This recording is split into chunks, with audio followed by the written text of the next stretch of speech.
Nestled in the hills east of San Francisco, we're coming to you from the picturesque campus of St. Mary's for this month's episode of WCC All-Access. I'm Sarah Cazell, and on today's show, we get to know Gonzaga's quiet leader, Johnathan Williams, off the court. Plus, basketball may be his sport of choice, but one St. Mary's baller excels in another game.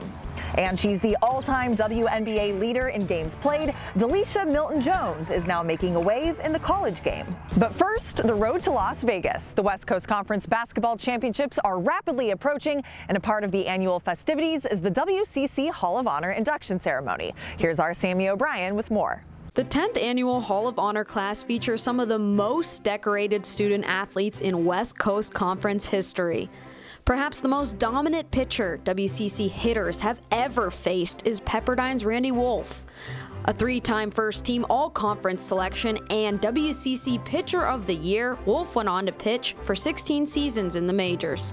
There might not be a more likable Zag than Ronny Turioff. In his 4 years in Spokane, the Bulldogs won over 100 games. Turioff was named WCC Player of the Year in 2005 and was a first-team all-conference pick 3 times.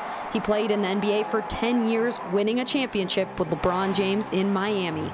A true pioneer in WCC sports, Suzanne Enos is the first female to receive an athletic scholarship at the University of San Francisco. She helped launch the women's basketball and volleyball programs on the Hilltop and went on to a long career in education, serving the community in which she grew up. If you look at the record books at the University of Portland, you'll see Nicole Carr all over them. She led the Pilots to 4 straight WCC cross-country titles, winning the individual title in her senior season.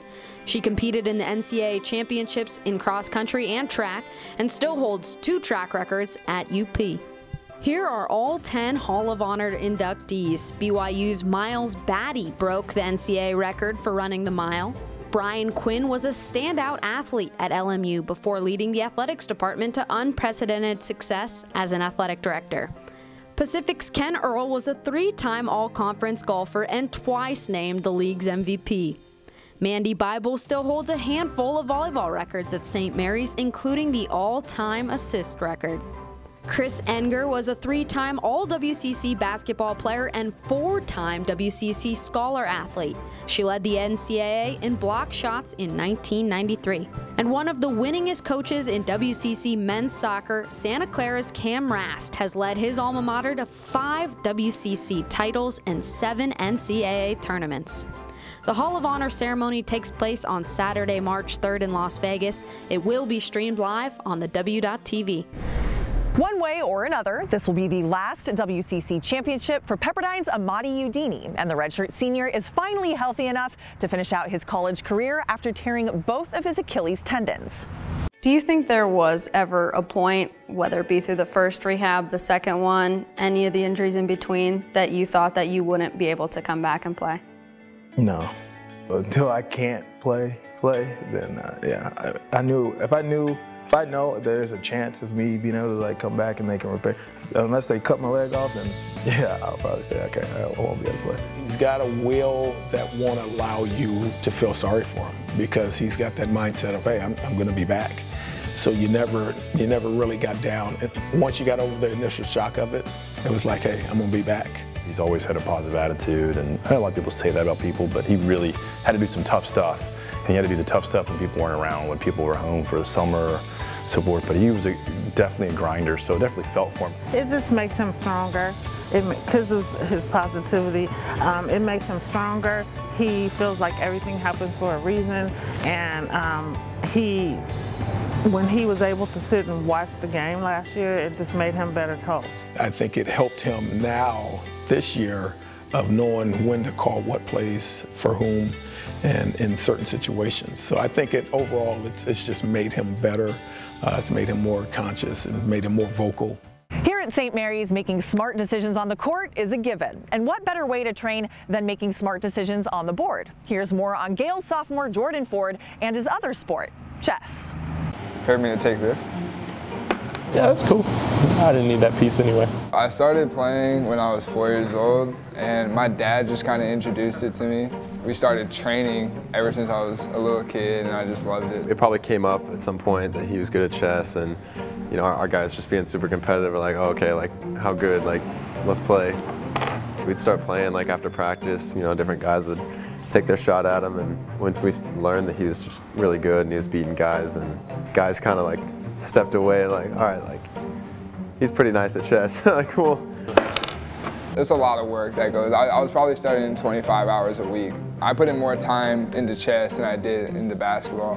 When I was probably about 8 years old, I just really fell in love with basketball and decided to, you know, make chess my second option, and I started training in basketball rather than chess. If I go here, where are you going to move? Don't worry about it. Whoever Ford's playing, like, we're always looking over the other guy's shoulder, trying to help him out against Ford. So it often turns into like 2 against 1, 3 against 1, because we just kind of want to see him lose. Like, he never loses. I know I lost once to Tommy, and I think Tommy and Joe like used their brains to beat me a couple times. And I don't remember the fourth one, but it's a lot to a little. If I move here, it doesn't matter. It's checkmate, right? No, you just take the pawn. Just take the pawn. Take the pawn. Is that my best move? Yes, bro. Take the pawn. You're just kind of focused and locked in, just worrying about making the best play, which is kind of what I do on the court. I hate it when he does that. I think it's pretty awesome. I mean, he's like ridiculously good at chess, like the best I've ever played, so I respect it.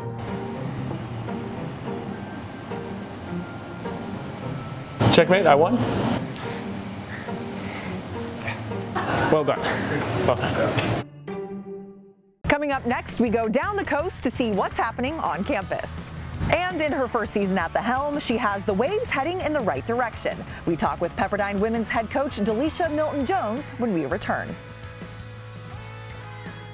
WCC All-Access is brought to you in part by Nike. From the classroom to the court, 10 exceptional schools across the West Coast. Since 2010, 48 postseason wins, 12 academic All-Americans. Pop the three, how do you like that? 1 Final Four appearance. It's more than just a game.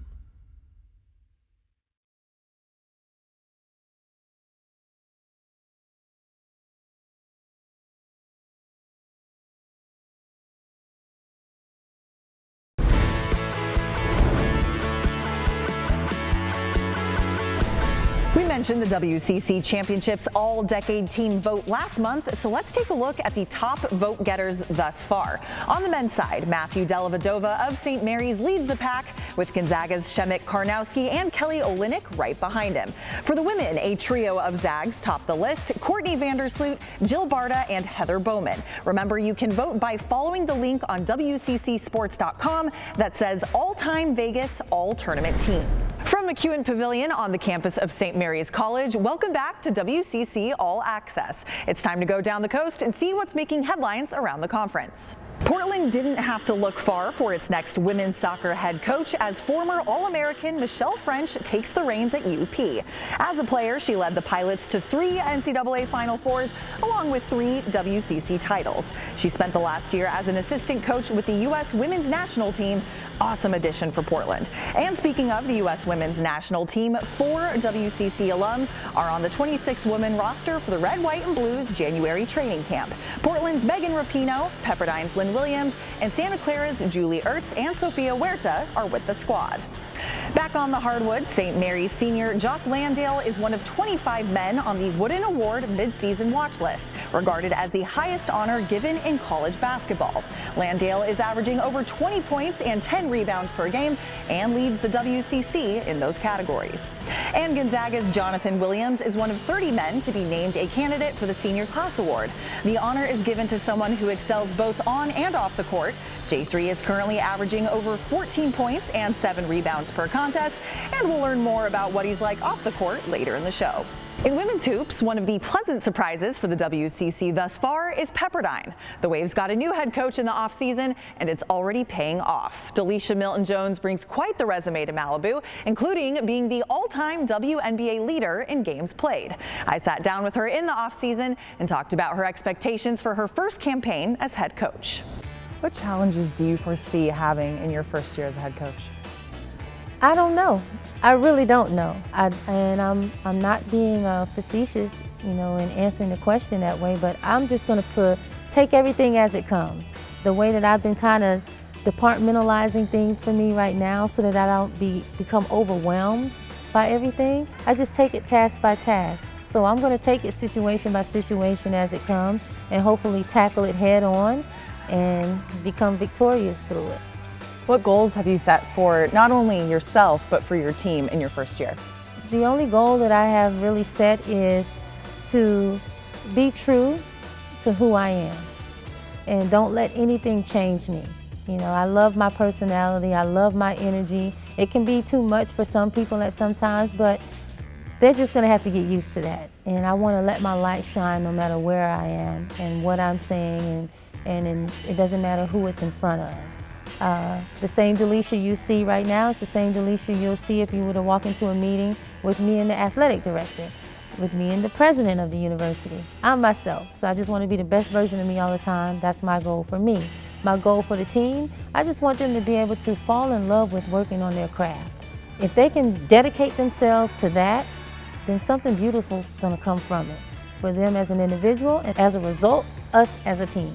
Back here in Moraga, we know all about the Australian connection to the men's basketball team. 18 Aussies in the last 17 seasons. But the women's program is following the same blueprint, as head coach Paul Thomas has established his own pipeline to the land down under. Our first Australian was Luella Tomlinson. I couldn't be happier or prouder of what she's accomplished. She's still playing over there. But it took us a few tries after Luella got here. Our next one was, I believe, was Kate Gaze. It just is a matter of finding the right person. You have to find the right fit and the right people that want this environment. When I started playing nationals, there was photos of Matthew Dellavedova around, and then I saw that Luella Tomlinson played for the Perth Lynx one season, and I saw that she played here, and compared to a lot of other people, I found out about it quite late. But when I found out about it, I couldn't escape it. It was suggested. No one, I joke about it, but no one would ever say you have to recruit Australia. But it just seemed supernatural, and it really is it's a good fit. San Francisco is similar to Melbourne. San Francisco is similar to Sydney. So there's just some very close similarities when it comes to those things, and I think that helps. I definitely think it is, that helps both programs. All right, I can have some people there that can relate to me, and I know them, and they end up looking after one another over here, which is pretty cool. When we come back, we take a look at some of the best tweets and posts from around the conference. And you've heard it before, speak softly and carry a big stick. Gonzaga's senior big man is leading by example, both on and off the court. We sit down with Johnathan Williams when we return.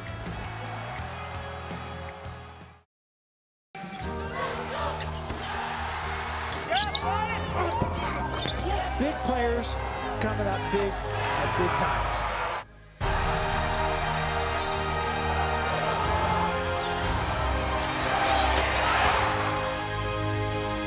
This one is over, and Gonzaga has won.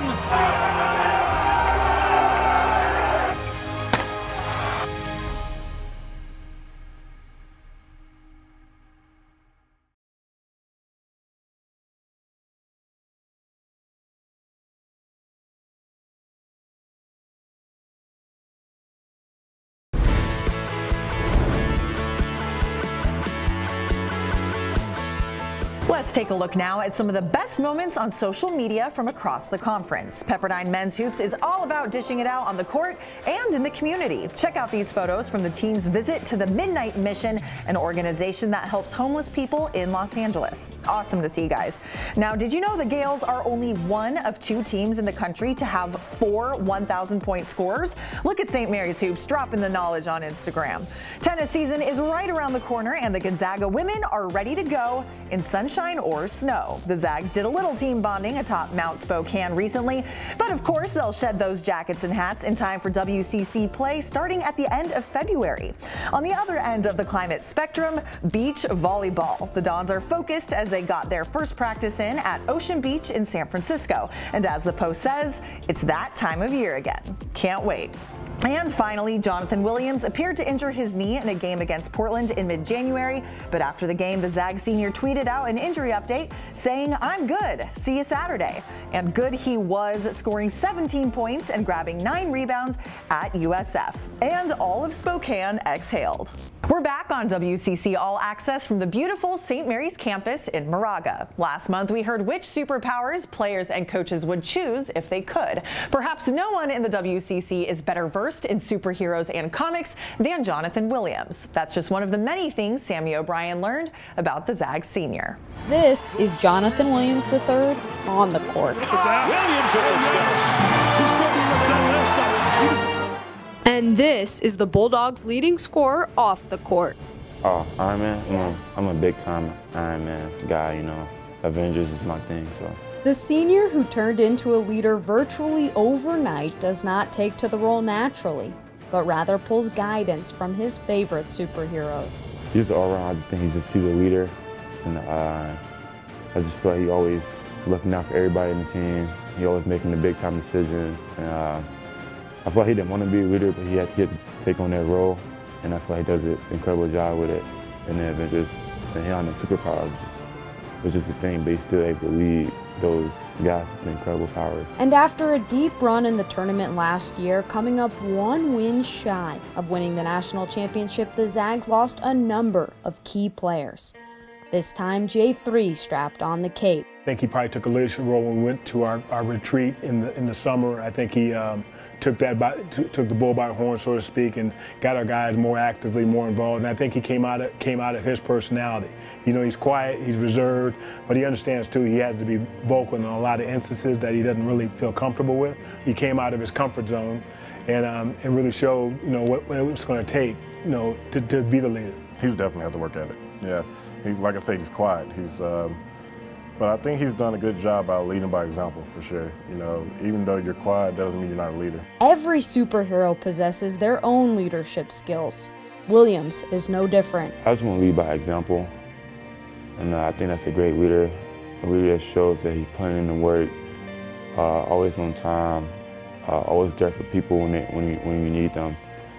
Never letting people down. When somebody's in need, always being there. Whether it's on the basketball court, in the classroom, or just personal stuff, and it's already been there for people. It comes time where a guy says, hey, you know, I think I'm ready for this. And some guys do it naturally, some have to, you know, they have to be invested in doing it, and he's definitely invested here at Gonzaga, and he gives it every day in practice. And like virtually every superhero, J3 has a secret identity. You know, off the court, he's a stay out of the way, quiet, laugh here and there, but doesn't want to pick any fights, just goes with the flow. Chill, I guess is the word. Once he's on the court, he just turns to a different beast. Doing spin moves, dunking on people. It's weird just seeing him screaming on the floor, going crazy. I'm like, that's not J3. No way. So given all this, which superhero is J3 most like? Probably the Hulk. Because seriously, like Bruce Banner, just quiet, timid, shy, doesn't talk too much. But as soon as like things heat up, the Hulk comes out, and that's him during the game. I mean, I feel like all of them. I mean, they have their true identity walking around, you know, but they all have this vigilante effect about them that they turn to somebody who the world doesn't know. I think that's J3 on the court. But if you ask Johnathan Williams III, he would say Thor. His power comes from inside. He always thought his power came from his hammer. And that relates to me because, you know, you always got to be encouraged by yourself. You always got to believe in yourself. And in that movie, he started like to think that everything came from his hammer, but instead it actually came from the inside. He had it all along. And so just being able to always believe in yourself. Maybe it's been inside him all along. Thank you, Sammy. Good to see J3 come out of his shell a little bit. All right, when we come back, we put our acting skills to the test. Players imitating their coaches, coaches imitating their players. You don't want to miss it. And then those plays that leave your jaw on the floor. We look back at some of the best from the last month. Stay tuned for more WCC All-Access. An education should build connections. It shouldn't require them. Lectures should look more like this. College should ask you to try new things, make your heart race a little. What'd you come here to study? Business. Music. Psychology. Sounds about right. Oh, and weekends? They should have options. Fun ones. Top notch? Oh yeah. Inclusive? You bet. Simply a world-class education without the attitude.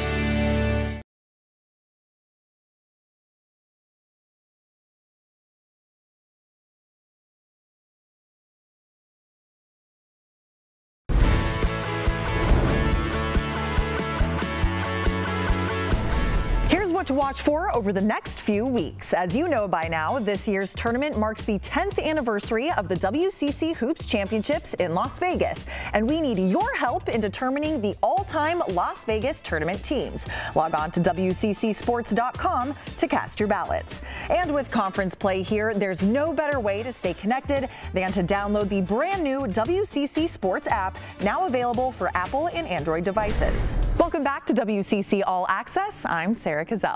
Do you ever wonder what you look like to other people? Personally, I try not to think about that, but we had WCC Hoops players and coaches do impressions of each other, and the results speak for themselves. He'll like lean up and put his head like this and watch practice. Be like, you know, hand around the head, you know, might get a scratch in. We gotta go out there. Go win. All right. Yeah, snowboard. I don't even have to say any words. Our team would know this, but Cameron does this a lot. He looks at his hands when things go wrong as if it was his hands that are the problem. All right, everyone on the baseline. Don't even try it. What do you have? Easy run. 5 minutes on the clock, Melissa. I didn't foul him. I didn't touch him. He fouled me. I never committed a foul, ever, in my whole career, in my whole life. I never touch anybody. It's the refs, it's not me. I don't foul anybody. Hey, if you punk out on the charge again, you'll come sit next to me for the rest of the game. So there could be like music playing in the background and practice, and he just comes up behind me and just goes like this. Yeah. And then I just walk away and I just act like I don't know him. I'm a good dancer. I'm a really good dancer. They just don't know it. No. We talked about it in regards to playing defense, being able to get a stop, get a rebound, and then push the basketball. I mean, we talk about it all the time. There's a lot of finger stuff here, some touching of the shirt occasionally like this, yeah. You know, sometimes some shoulder grabbing up here. Okay, coach. Okay, I know. I'll be serious. I know, I'm trying. Okay. Okay, I'll try. Okay, let's go. Come on, ladies, let's go. Let's go. And then she'd start laughing. Gabby, what did we just talk about? Oh, sorry, right here. Okay, we gotta be serious. I gotta be focused right now. Well, that'll do it from Moraga. Thank you so much for watching WCC All Access. And now we leave you with some of the month's best plays from around the West Coast Conference. We'll see you next time. Landale's going to just easily. He put the, wait a minute! How do you like that one? Wait a second! Come on! Are you serious or what? Are you kidding me? Egan McKay, second free throw. Rims up. The Tigers don't get the rebound, and St. Mary's puts it back. Raggio got the offensive rebound and put back.